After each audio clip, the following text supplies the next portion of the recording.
Hello বন্ধুরা, তোমরা সবাই কেমন আছো? আশা করি তোমরা সবাই ভালো আছো। আজকে আমি চঞ্চল ঘোষ স্যারের বই থেকে শতকরা একটি মোস্ট ইম্পর্ট্যান্ট অঙ্ক করব। সেই অঙ্কটি হলো একের দাগের অঙ্ক। একটি চিনির বাজার দাম 25% বৃদ্ধি পাওয়ায় একটি পরিবারের খরচ একই রাখতে চিনির বরাদ্দ হ্রাস পায়।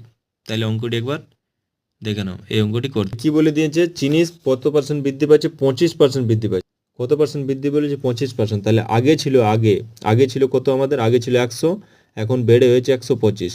তাহলে কত পার্সেন্ট বেড়েছে? 25% বেড়েছে। তাহলে 25% বেড়েছে কতর মধ্যে? আগে ছিল 100, ঠিক আছে? আগে 100 ছিল, এখন পরে হয়েছে কত? দামটা হয়েছে পরে 125। তাহলে 125 থেকে বেড়ে হয়েছে 25। তাহলে 1 টাকায় বাড়বে কত? 125 বাড়তো। আর 100 টাকায় আমাদের কি বলে দিয়েছে? একই রাখতে, মানে খরচ যদি একই রাখতে হয় তাহলে আমাদের ক্রয় মূল্যটা ধরতে হবে। তাহলে 100 টাকায় কত হবে? পার্সেন্টেজ দিয়েছে মানে 100 ধরতে হবে, ঠিক আছে? এবার কাটাকাটি করো, 5 পয়সা 125, 5 5 কুড়ি 20। তাহলে 20% এই প্রশ্নের সঠিক উত্তর, ঠিক আছে?